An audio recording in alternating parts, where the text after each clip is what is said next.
आज हम फिर से पढ़ेंगे वही 15 इंपोर्टेंट सवाल।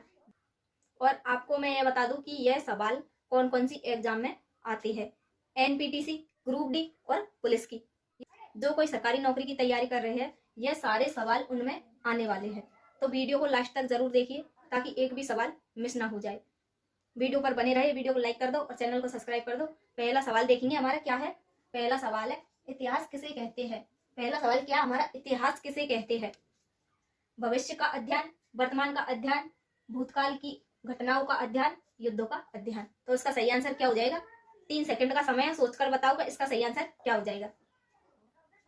इसका सही आंसर हो जाएगा भूतकाल की घटनाओं का अध्ययन। क्या हो जाएगा, भूतकाल की घटनाओं का अध्ययन। अशोक अकबर अंग्रेजों का शासन।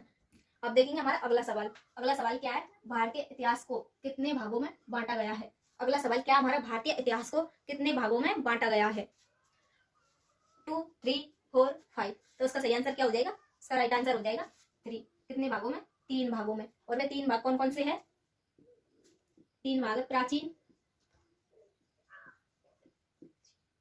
प्राचीन और मध्यकालीन, और एक कौन सा है, आधुनिक। आधुनिक किसमें बांटा गया है, 3 भागों में। ठीक है, अगला सवाल है हमारा, प्राचीन इतिहास का मुख्य स्रोत क्या है। प्राचीन इतिहास का मुख्य स्रोत क्या है। अखबार, सिक्के और शिलालेख, टेलीविजन, किताबें। तो इसका सही आंसर क्या हो जाएगा। इसका राइट आंसर हो जाएगा सिक्के और शिलालेख। क्या हो जाएगा, सिक्के और शिलालेख। ये किसके शिलालेख है, अशोक के शिलालेख। ठीक है, अगला सवाल है, भारत की सबसे प्राचीन सभ्यता कौन सी थी। भारत की सबसे प्राचीन सभ्यता कौन सी थी। वैदिक, सिंधु घाटी, मौर्य, गुप्त। तो इसका सही आंसर क्या हो जाएगा। इसका सही आंसर हो जाएगा सिंधु घाटी। क्या हो जाएगा, सिंधु घाटी। जैसे कि हड़प्पा, मोहनजोदड़ो। और हाँ, एक बात याद रखना, स्रोत से जुड़े सवाल बहुत ज्यादा पूछे जाते हैं। ठीक है, अगला सवाल देखते हैं, सिंधु घाटी सभ्यता की खोज किसने की थी। सिंधु घाटी सभ्यता की खोज किसने की थी। दयानंद सरस्वती, राखलदास बनर्जी, कनिंघम, नेहरू। तो इसका सही आंसर क्या हो जाएगा, जरा सोचो और कमेंट में बताओ इसका राइट आंसर क्या हो जाएगा। तो इसका सही आंसर क्या हो जाएगा, राखलदास बनर्जी। क्या हो जाएगा, राखलदास बनर्जी। इसकी खोज कब की गई थी। इसकी खोज की गई थी 1921 में। ठीक है, और यादकर्ता के नाम जरूर याद रखें। ठीक है, अगला सवाल है, सिंधु सभ्यता का सबसे बड़ा नगर कौन सा है। सवाल क्या हमारा, सिंधु सभ्यता का सबसे बड़ा नगर कौन सा है। हड़प्पा, धौलावीरा, लोथल, मोहनजोदड़ो। तो इसका सही आंसर क्या हो जाएगा, कमेंट में बताना इसका सही आंसर क्या हो जाएगा। इसका सही आंसर हो जाएगा मोहनजोदड़ो। ठीक है, यह क्या हुआ था, ग्रेट बाथ यही मिला। ग्रेट बाथ एक इंपोर्टेंट है। ठीक है, अगला सवाल है, ग्रेट बाथ किससे संबंधित है। ग्रेट बाथ किससे संबंधित है। पूजा, स्नान, युद्ध, शिक्षा। तो इसका सही आंसर क्या हो जाएगा, स्नान। क्या हो जाएगा, स्नान। स्नान की व्यवस्था कितनी उन्नति थी। अगला सवाल है, सिंधु सभ्यता की लिपि कैसी थी। सिंधु सभ्यता की लिपि कैसी थी। देवनागरी, ब्राह्मी, चित्रात्मक, अरबी। तो इसका सही आंसर क्या हो जाएगा। इसका राइट आंसर हो जाएगा चित्रात्मक। क्या हो जाएगा, चित्रात्मक। अब तक ये पढ़ नहीं सकी थी लेकिन सीधा सवाल एग्जाम में पूछा जाता है। ठीक है, अगला सवाल है, लोथल किस लिए प्रसिद्ध है। अगला सवाल क्या हमारा, लोथल किस लिए प्रसिद्ध है। खेती, बंदरगाह, शिक्षा, युद्ध। तो इसका सही आंसर क्या हो जाएगा, कमेंट में बताना इसका सही आंसर क्या हो जाएगा। इसका आंसर जानने से पहले वीडियो को लाइक कर दो और चैनल को सब्सक्राइब कर दो। इसका सही आंसर हो जाएगा बंदरगाह। क्या हो जाएगा, बंदरगाह। अब देखेंगे हमारा अगला सवाल। अगला सवाल क्या है, सिंधु सभ्यता का पतन किस कारण हुआ था। सवाल क्या हमारा, सिंधु सभ्यता का पतन किस कारण हुआ था।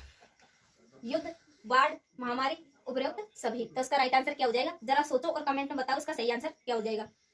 इसका सही आंसर हो जाएगा उपरोक्त सभी। क्या हो जाएगा, उपरोक्त सभी।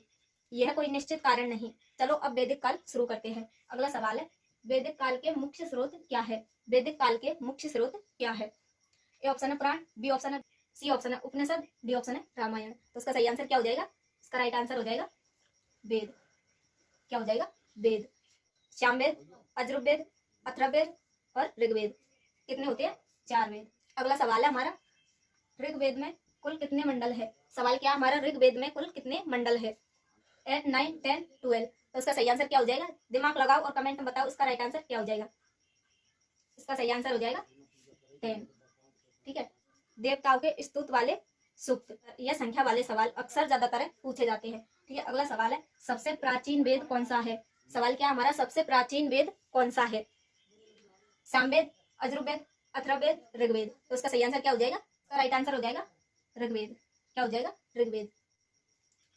ऋग्वेद में इंद्र, अग्नि और वरुण। प्राचीन और ऋग्वेद को दिमाग में बैठा लो, क्योंकि ये सवाल ज्यादातर एग्जाम में पूछे जाते हैं। ठीक है। अगला सवाल है, सभा और समिति किससे संबंधित है? सभा और समिति किससे संबंधित है? धर्म, अर्थ, राजनीति, शिक्षा। तो उसका सही आंसर क्या हो जाएगा? इसका राइट आंसर हो जाएगा राजनीति। क्या हो जाएगा? राजनीति। यह क्या है? यह एक वैदिक लोकतांत्रिक परंपरा है। कौन सी? राजनीति।